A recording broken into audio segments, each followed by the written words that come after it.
Did the Tokyo 2020 campaign in the best way possible by winning the gold medal courtesy Neeraj Chopra. With that gold, India's medal tally has reached 7, the highest ever at the world's biggest sporting event. Here's a recap of India's performance at this year's Olympics.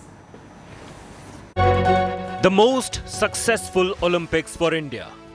With 7 medals, Tokyo 2020, the previous high of 6 at the London Olympics in 2012. India started their campaign with a bang.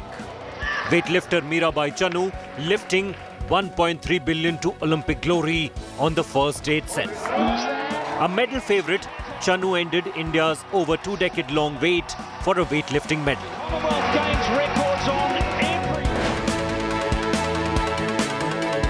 Joining Mirabai on the podium with another silver medal was wrestler Ravi Dahiya, who had an exceptional run-up until the final. With Dahiya's medal, India also continued their run of winning a wrestling medal at every Olympics since Sushil Kumar won it in 2008. PV Sindhu, India's badminton queen, was phenomenal in women's singles. Adding to her silver from Rio 5 years back, Sindhu won the bronze at Tokyo to become India's most successful female Olympian. Lavlina Borgohain, the boxer from Assam, punched well above her weight in the women's welterweight event. Lavlina's quarter-final victory against former world champion Chen Ninchin will go down as one of the best bouts by an Indian boxer at the Olympics. She finished with a bronze after losing to the eventual gold medalist Buzinaz Surminelli. There were some big disappointments too. A lot of India's medal hopes were built around the aura of the world number ones in the shooting contingent. 3 shooters, barring Saurabh Chaudhary, did not even qualify for the final events, let alone the podium.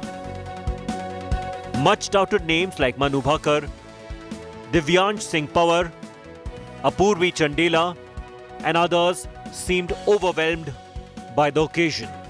And as a result, India ended up with 0 medals in shooting.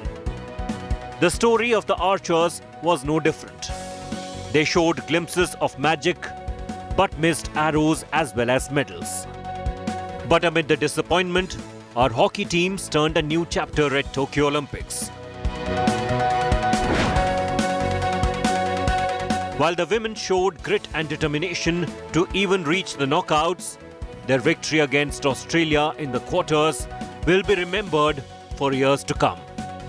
From the wooden spoon in Rio, India finished 4th in Tokyo and narrowly missed out on a medal.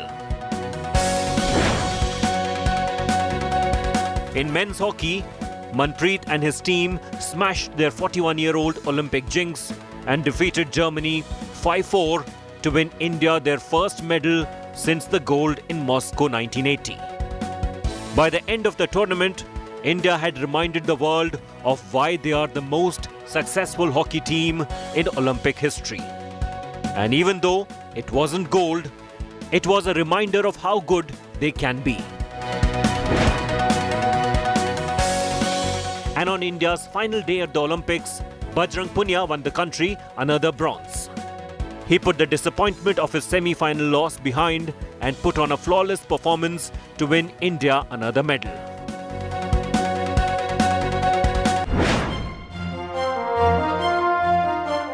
But India's crowning moment came right at the very end. In India's final event at Tokyo 2020, Neeraj Chopra, the man from Haryana, won their first ever track and field gold in the country's history. For a nation that had waited for this glory for so long, Chopra provided the perfect end to the games for India. His phenomenal show in javelin throw will go down in history as one of India's biggest and brightest moment at the world's biggest stage. And with 7 medals to show for, Tokyo 2020 will go down as India's best ever Olympics. Hopefully, that will change with Paris 2024. Sports Bureau, India Today.